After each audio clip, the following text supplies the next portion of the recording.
Hey y'all, Joseph here. I'm glad to have you on the channel. Today I'm talking about 5 things to get a beginning photographer who's moving into video that will really up their game and help them get better images, better quality, and help them enjoy it more and produce great things for all their family content or for their work, or if just somebody's exploring how to get more into videography. So here we go. The first thing I would say is something that's essential for filming outdoors, and that's a variable neutral density filter. Now, these filters work on the premise of you starting off at a minimum distance 2 polarizing filters, and then you twist together. And when you do that with polarized lenses, it gets darker. So typically they have a 2 to 5 stops of light absorbency. This is a K&F filter, a great affordable company, K&F filters, but also use the Peter McKinnon variable ND filter, which is a great one. The older original model is on sale. You can often find those pretty sweet.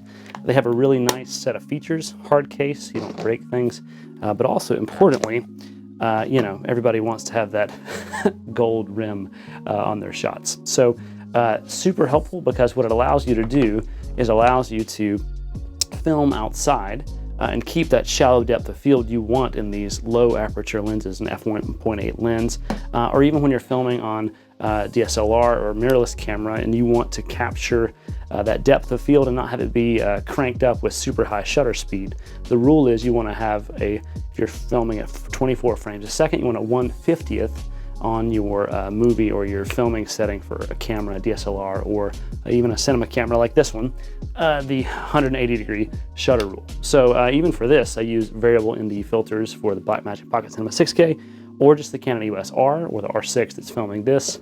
Allows you to really get a better, shallower depth of field, to feel more cinematic and to look a lot better.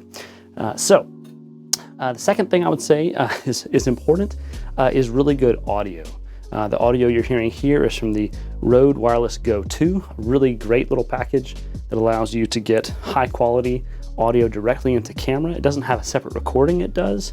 For me, I don't mind doing that. I've used some other products, the Tascam series that has a really good mic pack, lasts for 8 hours on someone's body, records it here on a micro SD card. That's a great tool, but I found these to be really helpful for a lot of the work I do now because it's direct. You can add a lav mic to it. You can have your own, you can do 2 subjects at the same time and balance those. The other thing I would say is affordable is the Rode Micro Go. Now this little tiny, it's got a wind screen on it, they call it Dead Cat. But inside of here is a really decent, passively powered shotgun mic. That means it's directional and gets you that. The one I'm wearing here is an omnidirectional mic. And then the other thing is, if you're wanting to get something a bit nicer, this Rode NTG Hybrid is a really amazing mic that people use for podcasting, live sound production. It gets a narrow focus on the sound, so where you point the camera, you get that sound.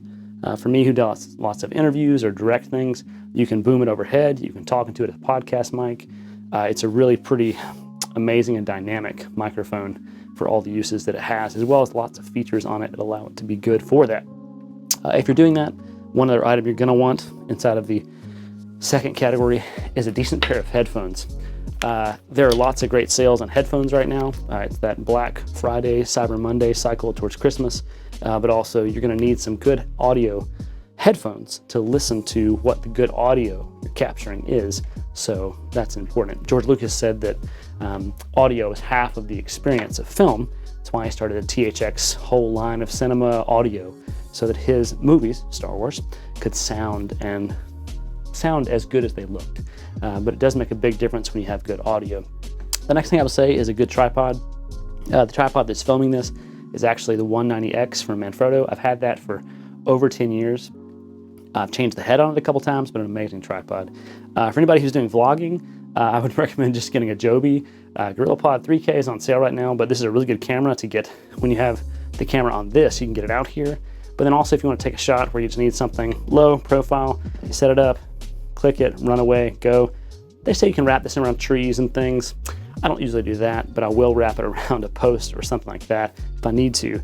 My other go-to tripod is now from traveling is this Peak Design tripod. This is the aluminum version of the Peak Design tripod. Really helpful, quick, sleek, tiny. It's about the size of a big water bottle. This compared to my camera, not a bad size. Weighs about 3 pounds, so it's heavy, but it looks amazing. Gets really stable and good shots. Took that with me to Yellowstone and loved it. The next thing I would say is that it's helpful to have some better lighting. I'm shooting with the Forza 60B here on daylight, just on a backdrop, and behind me is a Pavo Tube 6C. You can still find these, I think, on the internet. I'll link it here in the video. But one of the little tiny lights that I love is the Aperture MC. Now this light is pretty bright. This is, that's 100%, so that's blowing the camera out. But even at 15 or 20%, gives a nice little fill light. If this were out of frame filling, you want to fill the dark side of my face with something warmer. It's got color calibration, it's LED based, rechargeable, and it's magnetic. So when you really want to do something with magnets and stick this onto something, it works great for that process. So highly recommend that as a little light. You can also have, turn that off, with the screw mount part here, you can actually put it on top of a camera, and it comes with a little diffuser. So when you add this diffuser to the light, it really, I think, gives it a nice sort of warm glow when you want that to be off camera and fill, or for a hair rim light if you really need it for someone. See how it puts this nice little edge on the back of your light? That makes it feel more professional, a little more cinematic, if you will. So recommend that as well. Again, you've got Verumen filters, you got good audio and mic. You need a good tripod for stable, locked off shots. And you also, again, after you have that light, the next thing I would say is then get into lenses. The two that I'll show here are the Canon 16 RF 16mm 2.8. Lots of distortion on this lens, some vignetting, but for a really affordable, around $200 lens, it just can't beat this. Again, if you're using an RF system like the EOS R here or the R6 that's filming this video, this is a great lightweight little lens. It's hard not to argue that I can't just throw this in a bag and immediately have a 16mm ready to go, as opposed to carrying the 16mm to 35, this EF lens, and mounting it and adapting it. That is a huge difference of size in just these two little tiny lenses there. Other one I recommend is the 50mm f1.8. That's the Canon RF. Again, this is modeled after the famous Nifty 50 Fantastic Plastic camera lens that was so popular. Again, this is in the RF mount. You can find these both used affordably. That's how I found both of these on B&H.